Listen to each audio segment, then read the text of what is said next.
The market doesn't know what keeps you up at night. It doesn't know when you want to retire, and it doesn't know how old you are. The simple truth is, the market doesn't care. But if you care, you've tuned into the right place. You're listening to Investor Resources, bringing clarity to the confusing world of finance. Here are your hosts of Investor Resources, Don Creech and Perry Sykes. I'm Don Creech. And I'm Perry Sykes, and welcome to the Investor Resources Podcast. So one of the reasons you should not rely on forecasts is because even the smart people get them really wrong. Really often. Yeah. We go back and look a year ago and count the number of analysts that were forecasting a recession. How many got it right? Nobody that I can That'd think be of. none. Yeah, that'd be none. And you turn around and you look at the Treasury and the Fed, who have boatloads of PhDs and advanced degrees on economics. Sure. Nobody knows what they're doing. It's a guess, which is why, as money managers, instead of trying to guess where things will be in 3 to 5 years, because nobody knows, we're trend followers. We look for leadership. We want to own leadership. When that changes, we want to change the portfolio instead of hanging on to something because it worked over the last 5 or 10 years. Correct. And that doesn't put you in a position where you're right all the time, even if you're trend following. It just says that the probability that you're going to be profitable is greatly increased because you're not trying to guess what's going to happen, which is just this side of impossible. In fact, if you get it right, it's just luck. And that's not good enough for clients' portfolios. And so we follow the trend, and you follow that for as long as it will persist. Sometimes that can be a long time. Sometimes it's very quick and it evaporates. You have to be nimble, but that gives you a much better chance, a higher probability of being profitable. So we had virtually 100% odds of a recession going into 2023. And Right. Now the analysts are saying, well, maybe it's still there, but not quite as big a risk as we thought it was going to be. When everybody that you are talking to agrees, it's probably the wrong conclusion. Right. And when it doesn't happen, like right now, and there are so many economists saying, well, it didn't happen yet, but it's probably still will. That means, yeah, we were wrong, and no, we don't know why. So we're just going to string you along a little bit longer and tell you, well, we're probably going to be right at some point. Well, at some point we will have a recession. They come There and you they go. go. I mean, that's just Yep. what happens. We get overextended in debt. We become less profitable, can't keep current with the bills, and things begin to fall apart. And when they do, Right. we have right now we have a built-in Pavlovian response to bad markets, and that is buy the dip because the Fed's going to bail us out. Correct. That's been working for a decade. The problem is that the buy the dip actually was a very poor investment process until last year. 2023, it worked. Every dip that came along, the market continued to go higher. Will the Fed bail us out in the future? And particularly if inflation is what is higher for longer, and the Fed raises interest rates, it may cause an increase in prices and an increase in wages, which increases inflation. It becomes a vicious upward cycle. Sure. The only way to stop that is for a massive increase in interest rates that causes the economy to absolutely come to a screeching halt. Discourage investors, cause layoffs, slow production, drop tax revenue. Things will stabilize again at a lower level. That sounds like a winning proposition, By all doesn't it? definitions, that is a recession. That is the possibility a recession is going to get here. Barring that, we're probably in pretty good shape. The economists that are saying, well, that maybe we're just early. That recession's still going to get here. They're just trying to soften the blow of, hey, we missed that completely. We thought there was going to be a recession for sure, and there's not. Part of that is the U.S. consumer kept spending. Part of it was prior to all of the interest rate increases, a lot of corporations locked in their debt rate at the low rates. And so as those rates clicked up, it didn't affect corporate tax flow much. They were still connected to the low rates. They were fine. The rates were going up, but it wasn't affecting that corporate balance sheet very much at the time. So unless they stay high for an extended period of time, that whole part may get missed. And that really helps a recession to be either a soft landing or maybe just slide right on by. But that's yet to be seen.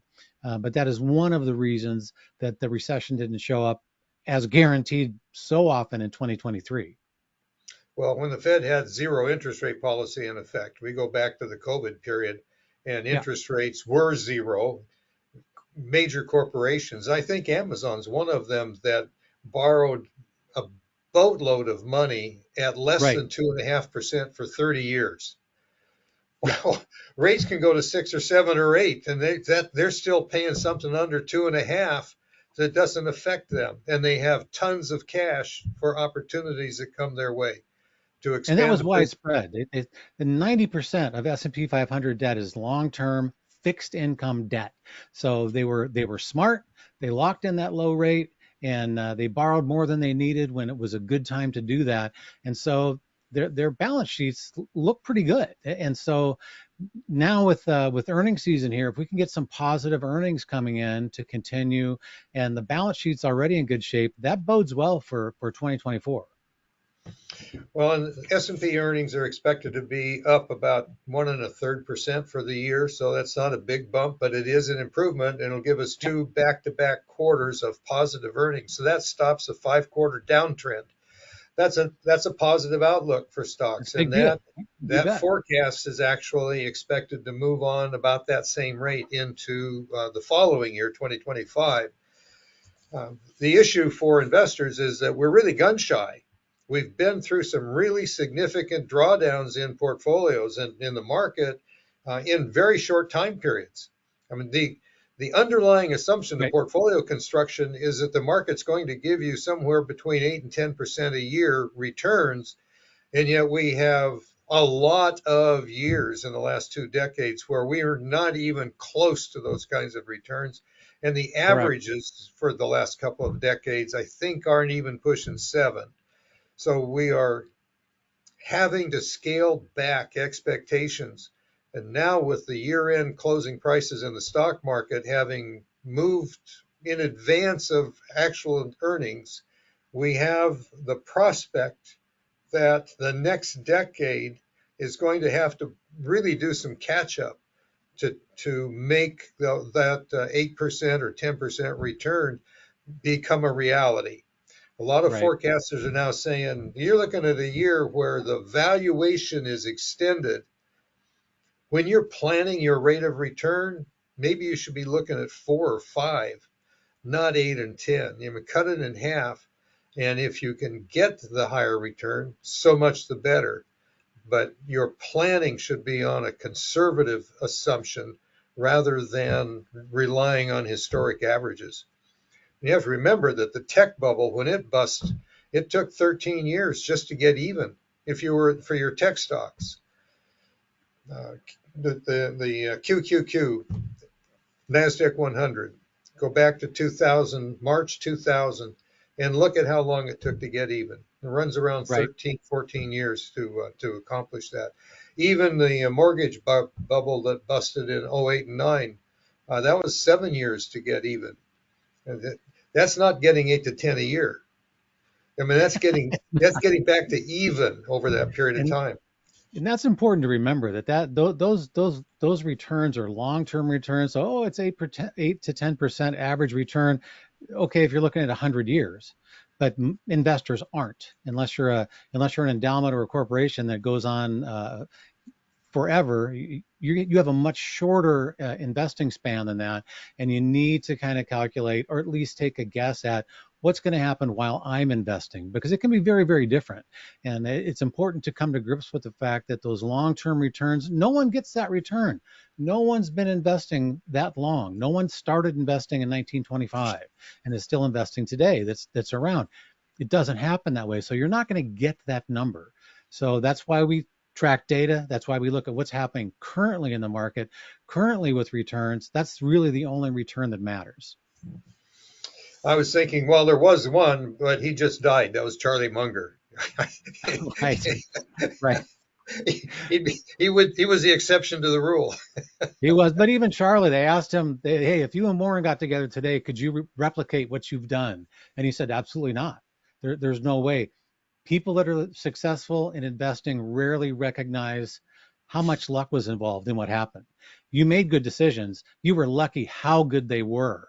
And so it's important to understand that. It's like you need to do it a long time. You need to keep applying your discipline into the market, and hopefully you're going to hit that home run now and again. But most of the time that's not going to happen. So you need to get used to the fact that that's normal. That's how this works. And things that happen to Munger and Warren Buffett uh, aren't really that normal. They're outliers. That you get that huge run up just in the investment side. They didn't run companies. They bought shares in them, and that's why they were so successful as investors. They also cut their mistakes short. If it wasn't working, they walked away, and that's not widely recognized, but that's a key part of their strategy.